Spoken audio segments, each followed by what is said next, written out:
بسم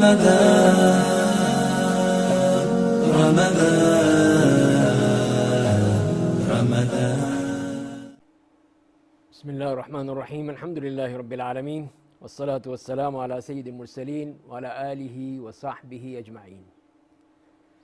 آج ہم صحیح بخاری کی کتاب الفتن کا 17واں باب پڑھیں گے، جس میں وہ فرماتے ہیں کہ باب الفتنة التي تموج كموج البحر،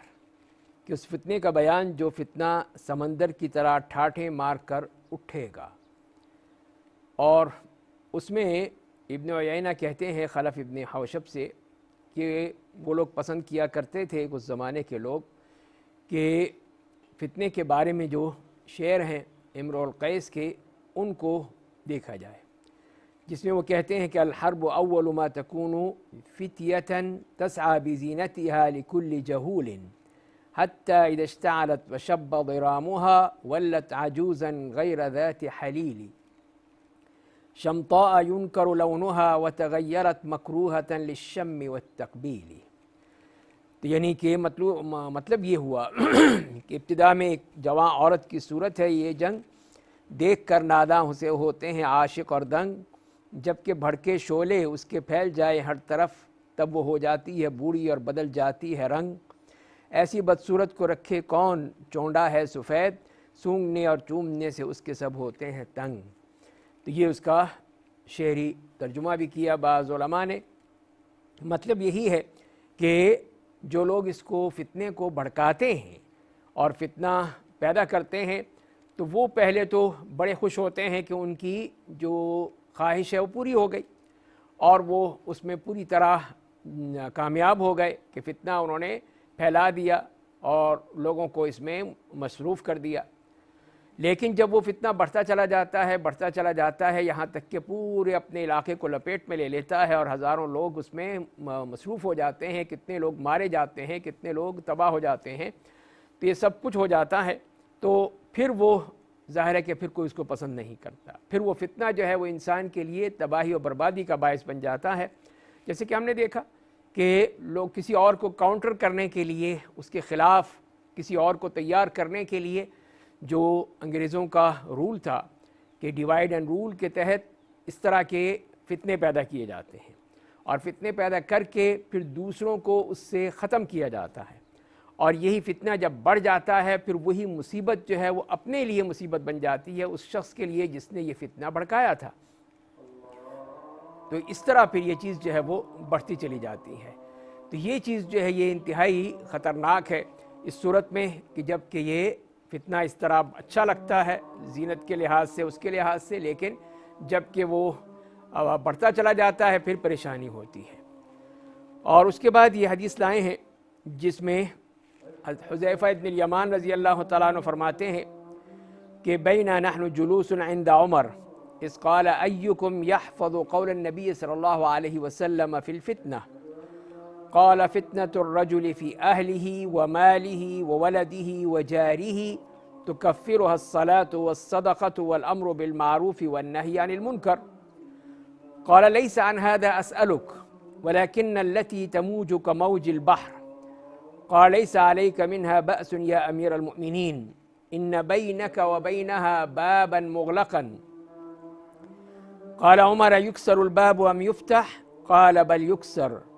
قال عمر إذن لا يغلق أبدا قلت أجل قلنا لحذيفة كان عمر يعلم الباب قال نعم كما يعلم أن دون غد ليلة وذلك أني حدثته حديثا ليس بالأغاليط فهبنا نسأله من الباب فأمرنا مسروقا فسأله فقال من الباب قال عمر۔ تو یہ وہ حدیث ہے جس کا مفہوم یہ ہے کہ جس میں حذیفہ فرماتے ہیں کہ ہم حضرت عمر رضی اللہ تعالیٰ عنہ کی خدمت میں بیٹھے ہوئے تھے کہ انہوں نے پوچھا کہ تم میں سے کسی فتنے کے بارے میں نبی کریم صلی اللہ علیہ وسلم کا فرمان یاد ہے؟ تو حضرت حذیفہ فرماتے ہیں کہ میں نے یہ کہا کہ انسان کا فتنہ یعنی اس کی آزمائش اس کی بیوی، اس کے مال، اس کے بچے اور پڑوسی کے معاملات میں ہوتا ہے، جس کا کفارہ جو ہے وہ نیکیوں کے ذریعے سے نماز ہے، صدقہ ہے، امر بالمعروف ہے ونہی عن المنکر ہے، اس کے ذریعے سے اس کا کفارہ ہو جاتا ہے۔ تو حضرت عمر رضی اللہ تعالیٰ عنہ نے فرمایا کہ میں اس کے متعلق نہیں پوچھ رہا ہوں، بلکہ اس فتنے کے بارے میں پوچھ رہا ہوں جو دریا کی طرح ٹھاٹھے مارے گا، جس کی موجیں جو ہیں وہ بڑھتی چلی جائیں گی۔ تو حذیفہ نے بیان کیا کہ امیر المومنین آپ پر تو اس کا کوئی خطرہ نہیں ہے، اس لیے کہ اس کے اور آپ کے درمیان ایک بند دروازہ ہے جو کہ ایک رکاوٹ ہے اور وہ فتنہ آپ تک نہیں پہنچے گا۔ تو حضرت عمر نے پوچھا کہ کیا وہ دروازہ توڑ دیا جائے گا یا کھولا جائے گا؟ تو جواب دیا گیا کہ توڑ دیا جائے گا۔ تو سیدنا عمر رضی اللہ تعالیٰ نے اس پر کہا کہ پھر تو وہ کبھی بند نہیں ہو سکے گا۔ دیکھیے کتنی حکمت کی بات ہے۔ میں نے کہا جی ہاں۔ تو ہم نے حضرت حذیفہ سے پوچھا کیا عمر رضی اللہ تعالیٰ عنہ اس دروازے کے متعلق جانتے تھے؟ فرمایا کہ ہاں، جس طرح میں جانتا ہوں کہ کل سے پہلے رات آئے گی، کیونکہ میں نے ایسی بات بیان کی تھی جو بے بنیاد نہیں تھی۔ ہمیں ان سے یہ پوچھتے ہوئے ڈر لگتا تھا کہ وہ دروازہ کون ہے، چنانچہ ہم نے مسروق سے کہا کہ وہ پوچھیں۔ جب انہوں نے پوچھا کہ دروازہ کون ہے تو انہوں نے کہا کہ وہ دروازہ خود سیدنا عمر ہے۔ تو یہ چیز جو ہے، یہ حدیث بہت ہی اس لحاظ سے اہم ہے کہ اس میں انہی فتنوں کے بارے میں نشاندہی کی گئی ہے، کہ جس میں بتا دیا گیا کہ ایک فتنہ تو وہ ہے جس کو ہم آزمائش کہہ سکتے ہیں، اور وہ فتنہ جو ہے وہ صرف انسان کے اپنے اوپر آتا ہے، اس کے مال دولت، گھر بار، بیوی بچے، ان کے ذریعے سے آتا ہے۔ جسے قرآن نے بھی کہا ہے کہ انما اموالکم واولادکم فتنہ واللہ عندہ اجر عظیم، کہ بے شک تمہارے مال اور تمہاری اولاد جو ہے یہ فتنہ ہے، آزمائش ہے تمہارے لیے، اور لیکن اللہ کے ہاں اس کا بہت بڑا اجر ہے۔ تو ظاہر ہے کہ یہ جو فتنہ ہے یہ اسی وقت ہوتا ہے جب آدمی اس کا حق ادا نہیں کرتا۔ ایک شخص حق ادا کرتا ہے، مال کا حق ادا کرتا ہے، زکوٰۃ دیتا ہے، صدقات خیرات کرتا ہے، تو کوئی فتنہ نہیں ہوتا۔ اسی طرح اولاد کے معاملے میں کہ ان کی اچھی تربیت کرتا ہے، ان کی دین کی طرف لے جاتا ہے، دینی ماحول دیتا ہے، دینی تعلیم دیتا ہے، تو وہ پھر صحیح معنی میں ایک مسلمان بن کر ابھرتے ہیں، تو وہاں پر بھی وہ مسئلہ نہیں ہوتا۔ تو یہ اس لحاظ سے وہ فتنہ نہیں بنتا۔ لیکن جہاں پہ ان کو ہم بے مہار چھوڑ دیں تو وہ چیز جو ہے وہ انتہائی خطرناک ہو جاتی ہے، اور پھر وہ فتنہ جو ہے وہ بڑھتا چلا جاتا ہے۔ تو اسی لیے فرما رہے ہیں کہ یہ جو فتنہ ہے اگر ہو بھی جائے تو اس کے لیے تو کفارہ موجود ہے۔ یہ عبادات ہیں، نماز ہے، روزہ ہے، امر بالمعروف ہے والنہی عن المنکر ہے، یہ چیزیں جو ہیں یہ کفارہ بنتی چلی جاتی ہیں، اور یہ ظاہر ہے کہ اس میں گناہ سرزد ہوتے ہیں۔ پھر جب نیکیاں آ جاتی ہیں تو یہ نیکیاں گناہوں کو ختم کر دیتی ہیں، ان کو بالکل ہی صاف کر دیتی ہیں، جیسے کہ کہا گیا ہے کہ ان الحسنات یذہبن السیئات، کہ نیکیاں جو ہے وہ برائیوں کو ختم کر دیتی ہیں۔ لیکن امیر المومنین سیدنا عمر رضی اللہ تعالیٰ عنہ جو پوچھ رہے تھے وہ کچھ اور پوچھ رہے تھے، کہ وہ یہ کہہ رہے تھے کہ میں یہ نہیں پوچھ رہا، میں اس فتنے کے بارے میں پوچھ رہا ہوں جو کہ جس کی موجیں جو ہے وہ سمندر کی طرح وہ تلاطم والی موجیں ہوں گی، اور وہ پھر انسان کو بالکل ہی حیران و پریشان کر دیتا ہے۔ وہ کون سا فتنہ ہے اس کے بارے میں بتاؤ۔ تو حذیفہ رضی اللہ تعالیٰ نے فرمایا کہ اس سے آپ کو تو کوئی خطرہ نہیں ہے، آپ کیوں پریشان ہوتے ہیں اس میں؟ تو اس لیے کہ آپ کے اور اس کے درمیان ایک دروازہ ہے۔ تو حضرت عمر نے پوچھا کہ وہ دروازہ توڑا جائے گا یا کھولا جائے گا؟ تو کہا گیا کہ وہ تو توڑا جائے گا،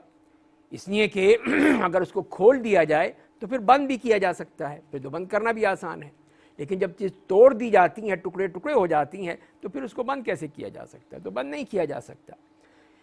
تو اسی لیے حضرت عمر نے کہا کہ بات سمجھ گئے فوراً کہ پھر تو بند نہیں ہوگا وہ فتنہ۔ تو یہی چیز جو ہے وہ بتایا ہے کہ ایک دفعہ جب فتنہ پھیل جاتا ہے پھر وہ ختم نہیں ہوتا ہے۔ تو یہی چیز جو ہے انتہائی خطرناک ہوتی ہے کہ فتنہ ایک دفعہ پھیل جائے تو پھر اس کا سدباب کرنا مشکل ہو جاتا ہے۔ تو وہ لوگ جو فتنہ پرداز ہوتے ہیں اور فتنے پھیلانے میں ماہر ہوتے ہیں، وہ اس معاملے میں یہ نہیں دیکھتے کہ اس کا نتیجہ کیا نکلے گا، اس کے بعد کیا ہوگا۔ تو یہی ہوا جب وہ فتنہ ہوا تو اس میں حضرت عمر رضی اللہ تعالیٰ عنہ کی شہادت ہو گئی، لیکن اس میں تو صرف حضرت عمر ہی کی ذات جو ہے وہی گئی اس میں، اور وہی شہادت کے درجے پہ فائز ہوئے۔ باقی یہ ہے کہ سارا ماحول یا معاملات سب ٹھیک رہے، اور اس کے بعد پھر عثمان ابن عفان رضی اللہ تعالیٰ عنہ آ گئے۔ لیکن جو ایک وہ فتنہ پردازوں نے بیج بو دیا تھا وہ بیج جو ہے وہ آگے بڑھتا چلا گیا، کام ہوتا چلا گیا، یہاں تک کہ پھر حضرت عثمان ابن عفان رضی اللہ تعالیٰ عنہ کی شہادت کا وقت آ گیا۔ ان باغیوں نے کس طرح محاصرہ کر لیا ان کو کہ ان کو مسجد تک جانے کی موقع نہیں دیا گیا، ان کو گھر میں محصور کر دیا گیا، یہاں تک کہ ان کی گھر میں ہی ان کو شہید کر دیا۔ تو یہ دیکھیے یہ فتنہ جو ہے وہ بڑھ گیا حضرت عثمان رضی اللہ تعالیٰ عنہ کے دور میں، کتنی تیزی سے بڑھا اور کتنی اس کی لپیٹ میں آئے، اور پھر وہ بڑھتا ہی چلا گیا کہ دو موقف بن گئے مسلمانوں کے۔ ایک طرف سے یہ مطالبہ تھا کہ حضرت عثمان رضی اللہ تعالیٰ عنہ کے جو قاتلین ہیں ان سے پہلے قصاص لیا جائے، ان کو سزا دی جائے، ان کو سزا دی جائے اور سر دار لٹکایا جائے۔ لیکن دوسری طرف یہ حضرت علی کا موقف یہ تھا کہ پہلے مجھے کام کرنے دو، میری بیعت کر لو، مجھے مان لو خلیفہ، اس کے بعد میں یہ کام کروں گا۔ تو یہاں پر اگر کوئی آپس میں کوئی معاملات طے ہو جاتے اور آپس میں بات چیت ہو جاتی تب تو مسئلہ ختم ہو جاتا، لیکن نہیں ہوا، اور اس کے بعد پھر ایک اور جنگ شروع ہو گئی۔ تو یہ دیکھیے کہ تسلسل ہے کہ وہ فتنہ پیدا ہوتے ہی اس کے بعد جو دروازہ ٹوٹا ہے حضرت عمر کی شہادت سے، تو اس کے بعد پھر وہ مسئلہ ختم نہیں ہوا، بلکہ بڑھتا چلا گیا، اور پھر کتنے خونریز واقعات ہوئے کہ جس میں ہزاروں مسلمان، لاکھوں مسلمان جو ہیں وہ اس طرح مارے گئے، آپس میں ہی جنگوں سے، آپس میں لڑائیوں سے۔ وہ جو اس لیے آئے تھے کہ وہ اللہ کے دشمنوں سے جنگ کریں گے، جہاد فی سبیل اللہ کریں گے، اللہ کی راہ میں، دین کی راہ میں کام کریں گے، اس کے بجائے وہ آپس میں ہی الجھ گئے، اور دشمن یہی چاہتا تھا۔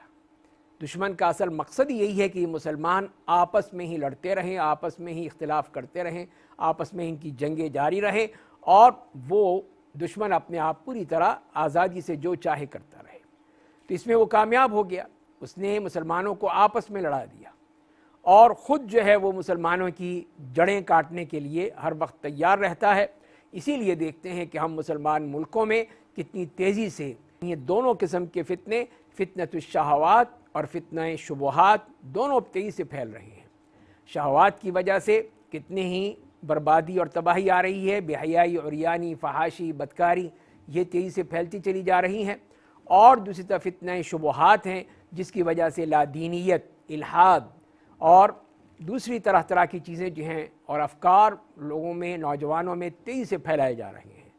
تو یہ ہے دشمن کا اصل وہ مقصد کہ مسلمانوں کو اس طرح بالکل تباہ کر دیا جائے۔ تو یہی ہے کہ اگر وہ لوگ جو سمجھدار ہیں، امر بالمعروف اور نہی عن المنکر کرنا چاہتے ہیں، تو ان کا ہی یہ فرض ہے کہ وہ اٹھیں اور اس طرح یہ دعوت دین دے کر اور گناہوں کا دروازہ بند کر کے، نیکی کے دروازے کھول کے، اور اس کے ذریعے سے لوگوں کی تربیت کریں، لوگوں کو دین کی طرف بلائیں، تو یہ فتنے جو ہیں وہ کم ہو سکتے ہیں، اور اگر زیادہ اللہ کی توفیق رہی تو ختم بھی ہو سکتے ہیں۔ اصل چیز یہی ہے کہ مسلمان اٹھیں اور اس کے لیے کوشش کریں، تبھی یہ بات بن سکتی ہے۔ اللہ تعالی ہمیں نیک عمل کرنے کی توفیق عطا فرمائے۔